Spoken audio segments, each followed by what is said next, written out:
कशासाठी आपण धर्म करतो, कुठलाही ग्रंथ शिकतो, तर 3 गोष्टी सांगितल्या त्या. कोणत्या 3 गोष्टी? मला अतींद्रिय आनंदाची प्राप्ती करायची आहे. काय सांगितलं? अतींद्रिय आनंदाची प्राप्ती करायची. दुसरं, भेद विज्ञान करून वस्तू व्यवस्था समजून घ्यायची. आणि तिसरं काय सांगितलं होतं? शुद्धात्म्याचा अनुभव करायचा आहे. आणि हा अनुभव झाला तरच मी मोक्ष मार्गस्थ होऊ शकतो. आत्म्याचा अनुभव झाला नाही तर मी मोक्ष मार्गस्थ होऊ शकत नाही. म्हणजे पहा, आपल्याला प्रत्येक क्षणी आतमध्ये हितच विषय आहे. सगळ्यांना आता न्यायदीपिका अगदी पाठ झाले, तर हितच विषय आहे. जाणणारी पर्याय साधन मतिश्रुत इथंच आहे. आणि त्या पर्यायाला आतमध्ये उन्मुख केलं की अतींद्रिय आनंद धो धो वाहू लागतोय. म्हणजेच आम्हाला ह्या अतींद्रिय आनंदाची कला जर आमच्या जीवनात उतरायची असेल तर सारखा आत अंतर्मुख व्हायला पाहिजे. पण आम्ही कुठं असतोय? बहिर्मुख. बाहेरच आमची रुची आहे आणि ह्या रुचीमुळेच आमचा संसार छानपैकी वाढतोय, फुलतोय, फळतोय, बहरतोय आणि परत दुःखामध्ये गटांगळ्या खातोय. म्हणून छडालेचं पाहिलं पण 4 गतीचं दुःख कसं असतं. मग का हा जीव 4 गतीचं दुःख भोगतोय? आणि 4 गतीतलं आठवत नसेल तर आता मनुष्य गतीतलं जन्मापासूनचा आत्तापर्यंतचा आठवा काय आहे? जन्मल्यापासून आत्तापर्यंत सुख आहे की दुःख आहे? दुःखच आहे की. लिहून काढा आपली कथा. संपूर्ण 4 गतीचं दुःख एका जीवाचं लिहायचं म्हणलं तर काय सांगितलं? सगळ्या सागराचं शाई केली, पाणी केलं. त्याच्यानंतर सगळ्या झाडाची लेखणी केली आणि सगळ्या पृथ्वीचा कागद केला. आणि एका जीवाची कथा लिहायची म्हटलं तरी पण शक्य नाही. म्हणजे इतकं सगळं विचित्र आहे. आणि तरी सुद्धा आपल्याला अजून काय वाटतं? अजून थोडा हौस करावी, मौज करावी, जरा 5 इंद्रियांचे भोग भोगावेत. किती घटना घडतात की तरुण पण मरतोय, वृद्ध पण मरतोय, बालक पण मरतोय. आणि असं सगळं घडत असताना सुद्धा आम्हाला अजून काय वाटतंय? की ह्या संसारात अजून काहीतरी मौज मजा करून पुढच्या जन्मात दीक्षा घेऊ, त्याच्या पुढच्या जन्मात मोक्षाला जाऊ. इतकी काही घाई लागली आता आपल्याला असं वाटतंय ना? आत्ता येताना ठरवून आलो का? घरून निघताना किती वाजता येणार घरी? ठरवून आलो की न ठरवता आलो? जो ठरवून येतो तो ज्ञानी नाही. मला जर वैराग्य झालं तर मी तिकडच्या तिकडच जाईल. अशा किती घटना घडल्यात.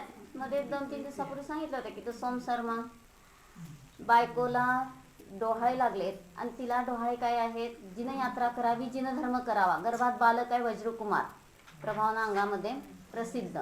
आणि असं असताना सुद्धा काय झालं की घरातले सगळे वैदिक आहेत, कोणालाही आवडणार नाही सांगितलं तर. म्हणून काय केलं? मला आंब्याचे डोहाळे लागलेत नसायला. आंबा कुठला मिळणार आहे त्या सीझनमध्ये? नाहीच. म्हणजे तो डोहाळा पूर्ण होणार नाही. मला जे माझं चालू आहे कृष होणं ते तसंच चालू आहे.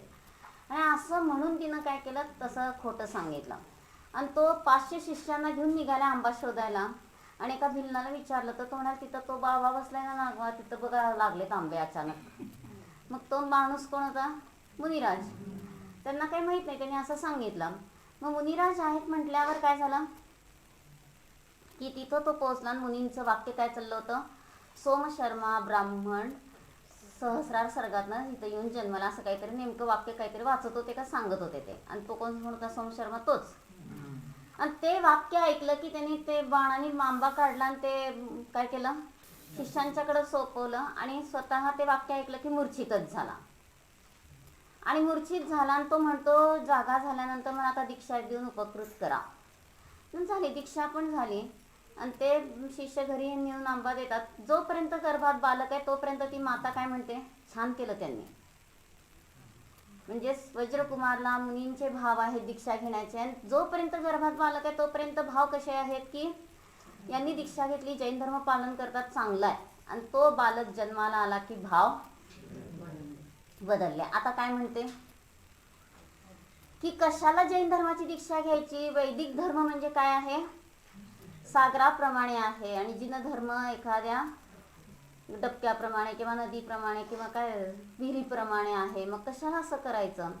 आणि त्या मुनींचा विहार होऊन गेला. ते निघून गेल्यानंतर परत काही दिवसांनी तिथं आले. आणि ते आल्यानंतर ती सगळ्या घरातल्यांना घेऊन जाऊन काय करते की प्रयत्न करते त्यांना घरी आणायचा. खूप आधी समजावून सांगते, चला तुम्ही हे सोडून द्या, हे खोटं आहे सगळं जैन धर्म. पण ते ऐकत नाहीत म्हणल्यावर घरातल्या घेऊन हात पाय ओढून घरी न्यायचा प्रयत्न करते. आणि मुनिराज तर ध्यानस्थ आहे, तो सर्ग समजून ते ध्यानस्थ आहेत. आणि झालं ते ध्यान करतायत म्हणल्यावर तिला इतका क्रोध झाला की त्या बाळाला तिथंच टाकलं आणि म्हटलं की तुम्ही आणि तुमचा बाळ जाणे, मी काय सांभाळणार नाही त्याला. आणि निघून गेले रागाने. माणसाचा क्रोध कसा असतो, तर मुनिराज बाळाला सांभाळणार आहेत का? पण त्या बालकाचं उपादान असं पक्क होतं की त्यामुळं काय झालं, एक विद्याधर दिवाकर कोण असतो तो येऊन तिथं दर्शनाला येतो. खेळतं बाळ बघून तो म्हणतो चला ह्याला आपण सांभाळू म्हणून घेऊन जातो. आणि तोच मोठा झाल्यावर मुनी होतो. मुनी झाल्यानंतर प्रभावना अंगामध्ये काय झाला, तो प्रसिद्ध. किती पटापटा गोष्टीमध्ये दीक्षा होतात. आपण विचार करत नाही, चिंतन करत नाही, म्हणून आपल्या जीवनामध्ये फरक पडत. छान आहे शाळा, नाही म्हणतात. तर आपण आजपासून विचार करायला शिकायचं, मी काय करतो, मी काय केलं पाहिजे. आणि असं जर विचार केला, आत्मपरीक्षण केलं तर आपल्यात सुधारणा होईल. आणि आत्मपरीक्षण केलं नाही तर काय, सगळे जन्माला येतात, संसार करतात, मरतात. पशु पण जन्माला येतात, त्यांच्या मुलांना सांभाळतात, मरतात. मग त्यांच्यात आपल्यात काय फरक राहिला का? काहीच फरक नाही. म्हणजे आपण आणि ते काय झालं, समानच झालं. म्हणून मला इतकं आतमध्ये माझ्या स्वतःची रुची लागली पाहिजे की बास, मला माझा कारण परमात्मा सोडून काहीच नको. आणि इतकं आत म्हणजे जर रुचीने आपण आत्मानुभूती घेतली तर अंतर्मुहूर्त उपयोग बदलतोय. फक्त हे सांगण्यासाठी, बोलण्यासाठी, ऐकण्यासाठी नाही. तर हा जो बदलणारा उपयोग आहे त्याचा लगेच आपल्या जीवनात उपयोग करायचा आहे. आणि जितका आपण आतमध्ये उपयोग करतोय तितकं काय झालं, क्षणभर अनुभूती परत विकल्प, परत क्षणभर अनुभूती आणि परत विकल्प. तर ह्याचं फळ काय माहिती आहे ना, इथून तो नियमाने लोकांतिक देव होणार, एक भावावतारी, आणि तिथून मनुष्य होणार आणि मोक्षाला जाणार. कोणाची गोष्ट चालली, माझीच. आपली म्हटलं तरी सार्वजनिक झालं. तर माझीच गोष्ट आहे. मी आता स्वभावाचीच रुची करणार आणि इतकं आत्मध्यान करणार की मी ह्या बदलणाऱ्या उपयोगाचा उपयोग करून स्वतःच्या आत्म्याची रुची केली तर मला आत्ता पण शांती आणि पुढं पण शांती. आणि जर स्वतःची रुची केली नाही तर आत्ता पण दुःख आहे आणि पुढं पण दुःख आहे. किती भव वाया घालवलेत, एक नाही, दोन नाही, अनंत भव ह्या विकृतीसाठी वाया घालवलेत. आणि या सगळीकडे आपल्याला काय दिसतंय, परत दोषच दिसतो. देवांमध्ये पण चर्चा सुरू झाली, कुणामध्ये कलाकुसर जास्त आहे. आणि मग त्यांनी काय केलं, 3 देवांनी आपली कला दाखवण्यासाठी एकाने घर केलं, एकाने बैल तयार केला आणि एकाने मानव तयार केला. तर एका देवाला परीक्षक म्हणून नेमलं, पण त्याची असते काय, दोषदृष्टी. त्यांनी काय केलं, म्हणाला ह्या देवाला तयार केलं, चांगलं केलंय, परंतु ह्याच्या मनाला एक खिडकी करायला पाहिजे होती. म्हणजे त्याच्या मनात, मनुष्याला, तर त्या मनुष्याच्या मनाला खिडकी करायला पाहिजे होती. म्हणजे त्याच्या मनात काय चाललंय ते कळलं असतं. काय गरज आहे का दुसऱ्याचं कळून? मी माणूस कुठं अडकलाय, दुसऱ्यामध्ये, परामध्ये. त्याचं कळू देत नाही तर नाही कळू देत. मला माझं कळतंय, बास झालं की. आता फॉरेनमध्ये वगैरे असं यंत्र निघालं दुसऱ्याच्या मनात काय चाललंय ओळखण्यासाठी. आपल्याला काय फायदा आहे का त्याचा? आणायचं का ते यंत्र? म्हणजे काहीच गरज नाही. पण आपली सगळी आकुलता दुसऱ्यामध्ये अडकल्यामुळं विचित्रतेने चालले. ते स्वभावाकडे राहिलो तर ही आकुलता आत्ताच संपते, वेगळा क्षण नाही. मग आता दुसरा कोण आहे, बैल तयार केला, तर बैल शिंगाने काय करतो, मारतो. पण त्याला डोळे खाली असल्यामुळे दिसत नाही म्हणून सांगितलं. मध्ये शिंगाचे डोळे पाहिजे होते. दोघांना त्यांनी नापास केला. आता तिसरा, घर तयार केलं त्या देवाने. एक मनुष्य, एक बैल आणि एक घर, असे 3 केले होते. आणि मग काय सांगितलं की ते घराला चाक पाहिजे होते. शेजारी जर सारखा भांडू लागला तर घराला काय करायला पाहिजे, जागा बदलून दुसरीकडे न्यायला पाहिजे. तर चाक केले नाहीत म्हणून सांगितलं. म्हणजे ही सगळी काय चालली, दोषदृष्टी. तसं आमची सुद्धा आत्मानुभूती सोडून शुभाशुभ परिणती म्हणजे दोषदृष्टी. आणि जितका मी स्वभावात राहतो तितका आम्हाला आत्ता पण शांती आणि पुढं पण शांती आहे. स्वभावात राहिलो नाही तर आत्ता पण दुःख आहे आणि पुढं पण दुःख आहे. आत्मपरीक्षण करा, एक क्षण स्वतःकडे बघा, मी काय करतो, काय करायला पाहिजे आणि माझा कसा विकास व्हायला पाहिजे. लगेच आतमध्ये अनुभूतीच घेतली तर माझा विकास आहे. आणि अनुभूती सोडून मी जे जे सगळं करतो ते फोलपट आहे. फोलपट म्हणजे व्यर्थ आहे. मग ह्या व्यर्थ क्रियेमध्येच हा जीव काय झाला, अडकला आणि सगळी दुर्दशा चालू झाली. आणि जितका आतमध्ये स्वभावाची रुची करतो तितका आपल्याला आत्ता पण शांती आणि पुढं पण शांती आहे. मग स्वभावाच्या रुचीने परिणत झालो तर मोक्ष मार्गच नाही. मग स्वभावाच्या रुचीने परिणत झालो नाही तर काय आहे, आपण संसार मार्गच आहे. म्हणून बघा, शब्द सद्दम नाणम न हवई. शब्द म्हणजे ज्ञान नाही आहे. किती शब्द वाचले पण आतमध्ये आपल्या जीवनाच्या वृत्तीमध्ये फरक पडला नाही तर काहीच उपयोग नाही आहे. म्हणून शब्द म्हणजे ज्ञान नाही, ज्ञान ज्ञानामध्ये आहे, शब्द शब्दामध्ये आहे. म्हणून काय सांगितलं 390 ते 304 गाथेमध्ये ना, तर त्याच्यामध्ये काय सांगितलं की शब्द ज्ञान नाही. आपण शब्दामध्ये किती अडकलेलो असतो, प्रत्येक क्षणी शब्दात अडकलेलो असतो. म्हणून याच्यामध्ये काय सांगितलं की शब्द हे पुद्गलाची काय आहे, पर्याय की गुण आहे, पर्याय आहे. आणि ती पण एका परमाणुत असते की अनेक परमाणुत असते, स्कंधात असते. मग अशा रीती ह्याच्यामध्ये काय सांगितलं, सद्दो नाणम न हवै जम्मा सद्दो न याणये किंचिन तम्मा अन्नम नाणम अन्नम सद्दम जिणाविंती. शब्द ज्ञान नाही. शब्द कसा आहे, अचेतन आहे. जम्मा ज्या कारणामुळे शब्द ज्ञान नाही, मग तिथं काय सद्दो न याणये किंचित, शब्द किंचित पण जाणत नाही. तम्मा म्हणून ज्ञान अन्य आहे, शब्द अन्य आहे असं जिनेंद्र भगवान सांगतात. आणि ते आपल्याला पटतं का? का पटवून घेतो? फरक आहे. पटतंय म्हणलं तर बरोबर आहे, पटवून घेतो म्हणजे आपल्याला पटत नाही. पण आता ठीक आहे, भगवंतांनी सांगितलंय, भगवंतांची आज्ञा आहे असं म्हणलं तरी तो मिथ्यात्वात आहे का सम्यक्त्वात आहे? मिथ्यात्वातच आहे.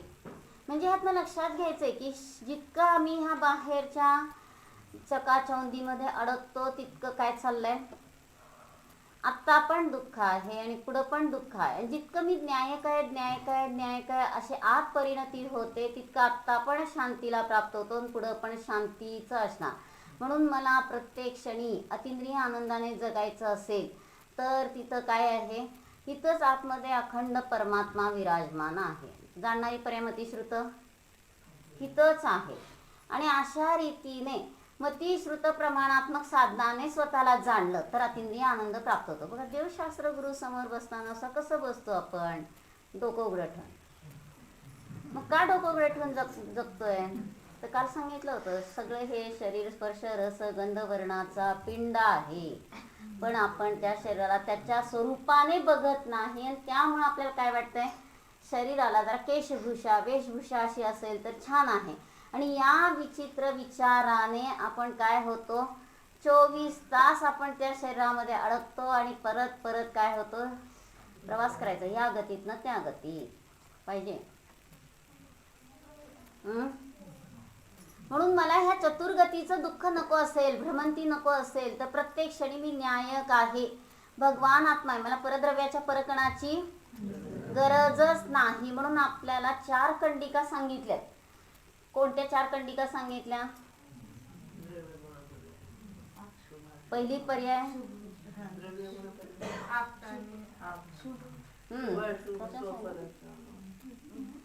आपताणी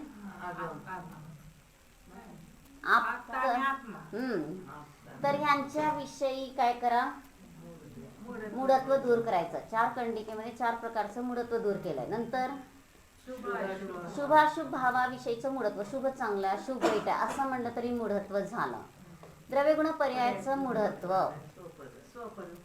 मग आता द्रव्यगुण पर्यायाचं मूढत्व कसं असतं की माझं द्रव्य माझ्यामध्ये, माझे गुण माझ्यामध्ये, माझी पर्याय माझ्यामध्ये आहे, हे जर जाणलं तर तिथं काय आहे, मूढत्व संपलं. पण परद्रव्याला आपलं म्हणतो माझी मुलं, माझं असं आहे, माझं तसं आहे. बघ, अगदी मरायला टेकलो तरी काय वाटतंय, माझे सगळे चांगले आहेत, मला चांगला संयोग मिळालाय, माझं पुण्याचा उदय आहे. का कोण आपलं? आपण जितकं वाईट पाप केलेलं असतं तितका हा सगळा संयोग आपल्याला विकृत भेटलेला असतो.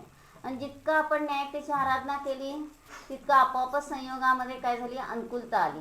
म्हणून मी न्यायतेची विराधना केली म्हणून मला हे फळ मिळालं. म्हणून ते काय म्हणतात ज्योतिषशास्त्रामध्ये ग्रह वक्री आहे. वक्रियत म्हणजे आज स्वभावाची वक्रता केली, स्वभावात राहिलो नाही, स्वभावाला जाणलं नाही. स्वभावाला जाणलं नाही म्हणून काय झालं, स्वतःशी वक्रता केल्यामुळं बाहेर सगळं काय चाललंय, वक्रच वक्र.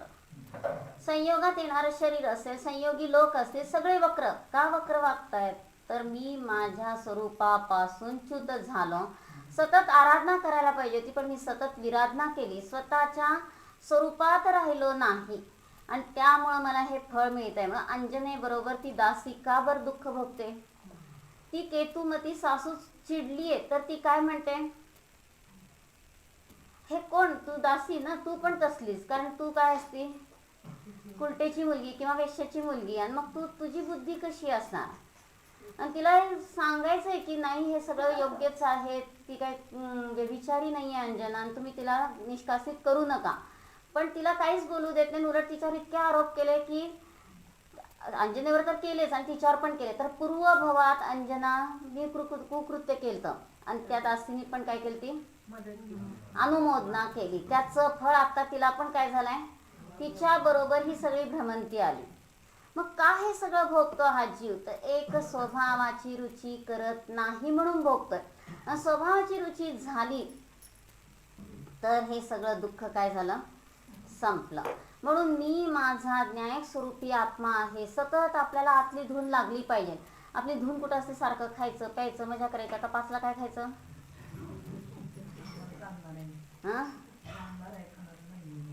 जाणणारे खाणार नाही म्हणलं तर बरोबर आहे, पण आपल्या सारखं डोक्यात काय असतं, डबा आणलाय, डब्यात काय काय आणलं, काय आणलं डब्यात, आणणं तर काही नाही आणलं, रिकाम आणला डबा, तर डबाच आणला नाही.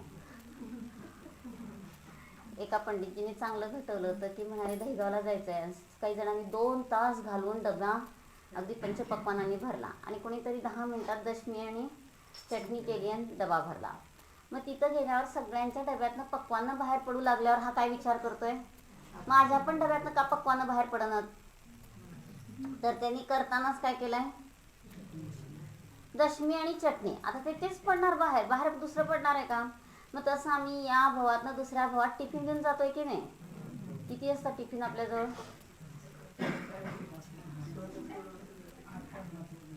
किती असतो टिफिन, 1.5 गुण हानीला, तर किंचित कमी 1.5 गुण हानी. समय प्रबद्धाला गुणायचं त्याच्याने. ते आता गणित तुम्ही करत बसा, पण मला सांगायचं भाव लक्षात घ्या की एवढे कर्मपुंसके ह्या गतीतनं त्या गतीत चाललेत. हा मोठा टिफिन आहे, आणि तिथं गेल्यावर म्हणतो की सगळ्यांचं चांगलं दिसतंय, माझंच का असं झालंय. मग जो टिफिन आला तोच बाहेर पडणार की नसलेला बाहेर पडणार. तर मी खूप विकृत विचार केलेत म्हणून मला असं सगळं झालेलं आहे. माझ्याच परिणतीचं फळ मी भोगतोय, दुसऱ्याचं नाही. आणि हे जर लक्षात आलं तर मला असं असावं तसं असावं, हे खोटे विचार काय झाले, संपले. बघा आता वाटते की नाही, एकांची मुलगी जळून गेली, आणि जळून मेल्यानंतर ती आई काय म्हणते, सगळं दुःख माझ्याच वाटेल का आलंय, म्हणजे दुसऱ्यांनी थोडं दुःखी व्हावं का. म्हणजे तू केलंय पाप, तुलाच ते भोगायला लागणार आहे, दुसऱ्याला ते मिळावं असे भाव करणं हे काय आहे, चुकीचं आहे.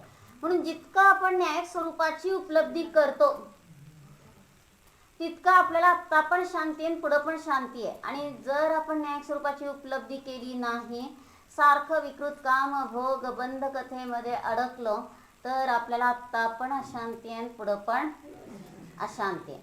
म्हणून ह्या सगळ्या विकृतीचं फळ काय, अनंत दुःख. आणि जितकं स्वभावात राहतो तितकं सुख आहे. म्हणून त्या काय कोणी लिहिलं ते सगळं विधान वगैरे, राजमल पवैया. तर त्यांनी एका ठिकाणी खूप चांगलं लिहिलं होतं की जो स्वभावाला जाणतो तो चिद्रूप, आणि जो स्वभावाला जाणत नाही तो विद्रूप. शब्द वेगळे असतील पण भाव काय, तर आम्ही स्वभावात नाही राहिलो तर आमची सगळी विद्रूपता चालली आहे. आपल्याला वाटतंय की काहीतरी चेहरा जळला वगैरे तर विद्रूप झाला, असं नाही. तर स्वभावाला जाणला तर सम्यक दृष्टी शुद्धोपयोगी तो चिद्रूपाला जाणून काय होतं, सुस्वरूपाला प्राप्त होतो.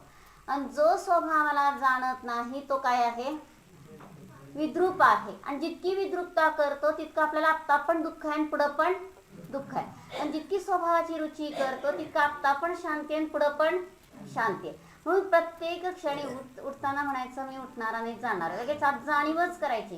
खाताना म्हणायचं मी खाणारा नाही जाणणार आहे, बोलताना बोलणारा नाही जाणणार आहे. प्रत्येक शरीराची कोणतीही क्रिया चाललेली असेल आणि त्यात मी जानन रूपाने परिणत झालो तर मला आत्ता पण शांती आणि पुढं पण शांती आहे. त्या सहजानंदनी खूप सोपं भजन तयार केलं. काय केलं त्याच्यामध्ये त्यांनी?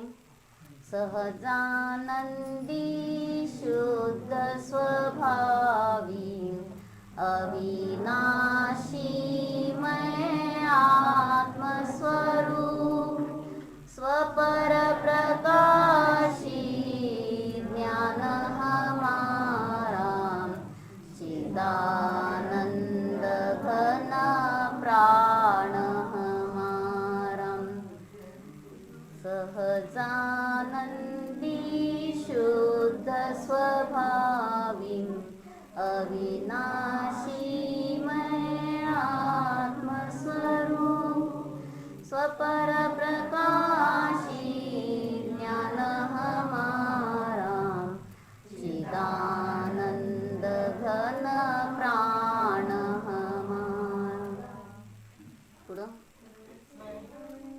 ज्योति सुख धाम हमारा रहे अटल यह ध्यान हमारा देव हमारे श्री अरिहंत गुरु हमारे निर्ग्रंथ संत अरिहंत सदा जयवंत रहो.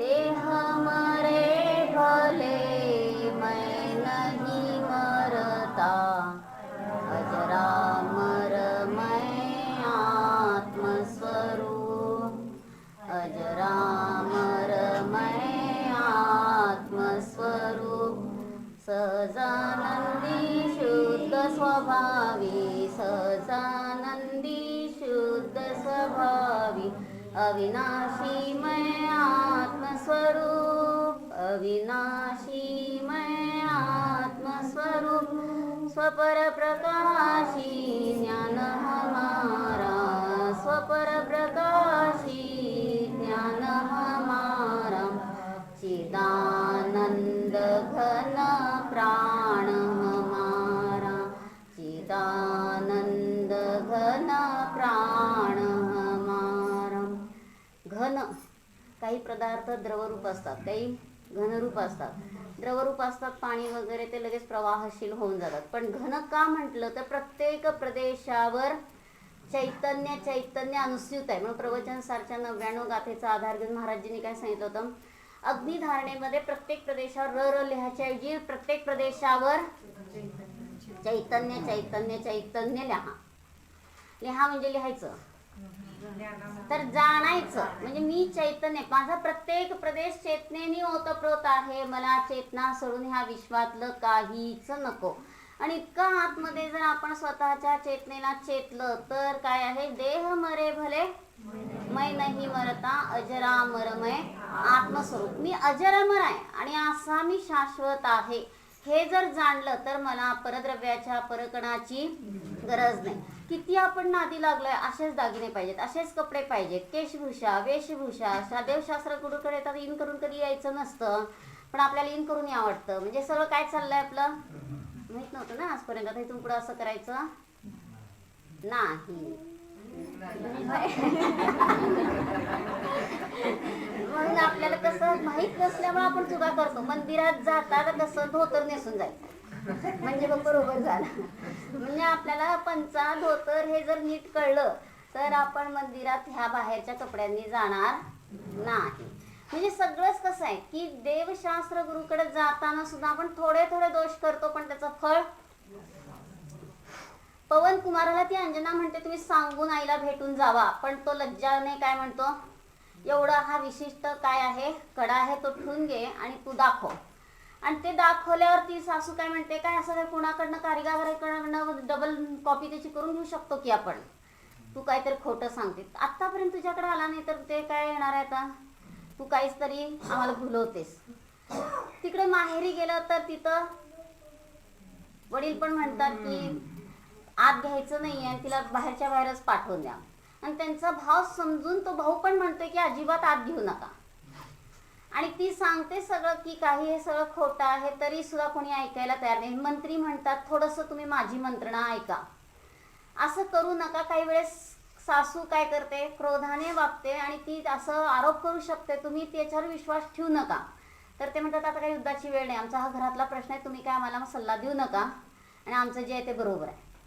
म्हणजे का असं झालं तर इतकं देवाची विराधना केली सवती मत्सराने आणि असा उदय आला की आता कोणीच खरी बाजू समजून घ्यायला तयार नाही. आणि जेव्हा पवन कुमार आला ना, अंजना कुठे विचारतो, तेव्हा मात्र केतुमतीवर बॉम्ब पडला आणि ती म्हणते मी हे काय केलं. आणि ती अंजना तर आता मामाच्या घरी आणि हा पवन कुमार घेऊन निघाला मित्राला वगैरे आणि शेवटी म्हणतो तू पण जा, म्हणतो आता काय मिळत नाही ते मला, तर आता काय करायचंय मी माझं बघतो म्हणतो. आणि एका खड्ड्यामध्ये पडतो आणि त्या खड्ड्यामध्ये पडून राहतो दुःखाने आणि असे मातीचे थर. आणि त्याच वेळेस आता सगळीकडनं काय चाललंय, तिकडून पवन कुमारला शोधायला निघालेत, तिकडून आता महेंद्रनगरचे ते सगळे अंजनेला शोधायला निघालेत आणि त्या खड्ड्याच्या जवळ सहज आले. ही माती का हलते म्हणून काढून बघितलं तर पवन कुमार. आणि तसंच मग ते मामाच्या घरी सहज जातात, बघायला गेले तर तिथं अंजना भेटली. म्हणजे जोपर्यंत देवाच्या विराधनेचं निधत्ती निकाचित काय कर्म बांधलं होतं तोपर्यंत काय आहे, कर्मनिमित्त आहे, आपले भाव कर्मच तिनं केलेले आहेत चुकीचे. आणि त्याचा उदय जोपर्यंत आहे तोपर्यंत दोघांचा वियोग आहे. आणि नंतर संयोग झाल्यावर काय नाही का संयोग, तरी पवन कुमार कुठे गेला, दीक्षांतर मोक्षाला गेला, तर भाऊ मोक्षगामी आहे. म्हणजे हे काय आहे, सगळं संसारामध्ये क्षणिकता आहे. म्हणून क्षणिक देवाची विराधना करतो, दोष करतो आणि फळ भोगताना सहज सहज हैराण होतो. चालतंय ते पण.